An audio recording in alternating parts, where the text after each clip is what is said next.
Hello everyone, it's Andrea and today my first Q&A video, and I was really surprised because I received more questions than I expected.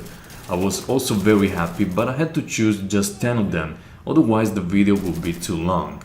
But don't lose heart if I didn't pick your question, because I will try to make a weekly Q&A. I didn't decide the day yet, it will probably be Sunday, but I will make more of them. The first question is from Justice. What should you do if your team is much weaker than your opponents? Well, I can tell you that if your team is weaker than your opponents, you can't overcome the whole situation by yourself. You need your teammates. So the best thing you can do is try to communicate with your team and tell them what to do. For example, in push, I always tell if we're not able to run off the spawn and get to the point, to get a lot of smokes, and that often makes a difference. Sometimes we don't win, but most of the times we manage to do better than we did before. The second question comes from Mr. Low. What games do you play in your free time?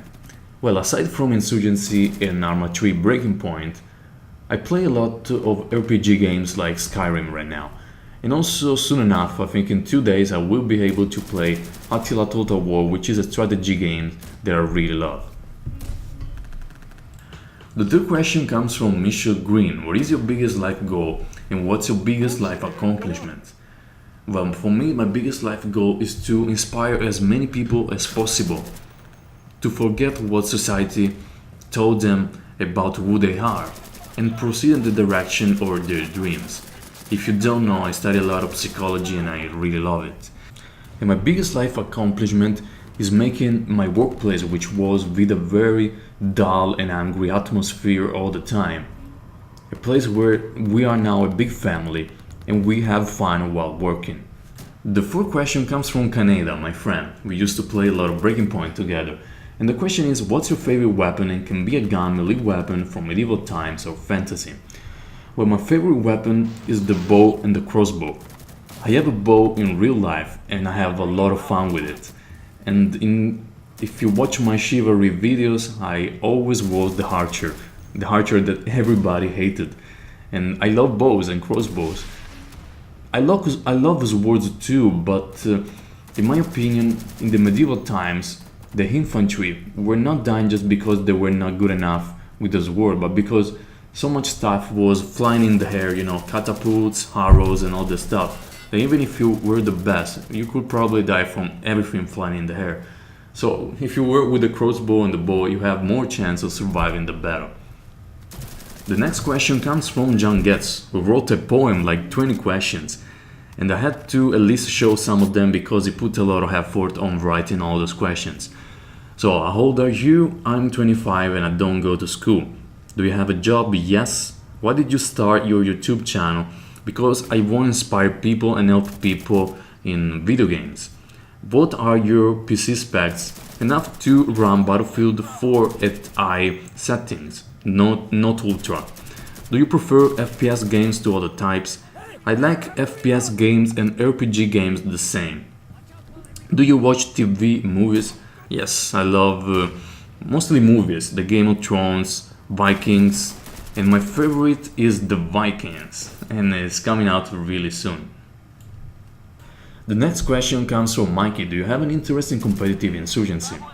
Well, I can tell you that I love to watch competitive match, but I try to stay away from them because the moment I start playing competitive match, I stop having fun playing the game. In my head it starts going like, I need to win, I need to win, I need to win, and I stop having fun, so I try to avoid them. The next question comes from Dario. Do you agree that the true carbonara comes with no cream and onion? I can tell you, man, your words are truth. The true carbonara comes with bacon, egg, strapazzato, I don't know how to say the word in English, and just spaghetti. And if you guys don't know what carbonara is, it's one of the best things you can eat when you come in Italy. So try to Google it and trust me, you will not be disappointed. The next question comes from Gregory. Have you tried Red Orchestra 2 Rising Storms? It reminds me of a more refined version of Insurgency but in World War II. It has an extremely realistic damage model and it takes a lot of communication and teamwork. I heard about it but I never played it. And since you're telling me all these nice things about this game, I will definitely play it. The next question comes from Dolandak. Are you a closet gamer? As in, do you hide that you play games like Arma, etc. from certain people, like meeting women? Well, I try to avoid it, yes, because where I live, you don't see many passionate gamers loving a certain game like Arma or Insurgency. You see players playing, for fun Call of Duty, they play League of Legends, they play FIFA. FIFA, I think, is the biggest one here. Football, soccer. And I don't like this type of games, so I try to avoid talking about video games where I live. The last question comes from Potato. Would you improve Breaking Point mode if you could? Well, the first thing I would do is making a level 4 for all the classes that can be lost very easily. So you will see the real rangers, the real hunters, and the real outlaws, and etc. Also, I will make in-game events for each faction, like if you were a ranger, at some point you will see a message popping up, go to rescue this hostage. And if you are an outlaw, you have the same mission, go to kill this hostage and something like that. And also I will remove the mixed faction grouping. If you group with a mixed faction, you will lose points over time. So that's it for today, guys. I hope you enjoyed the video. And I will do my next Q&A video probably next Sunday. So leave the questions down below. You can send me a private message or you can use Twitter to send me a question. Also, I would like to remind you that the question can be about everything, not just video games. So, thank you again guys for watching and see you on the next video.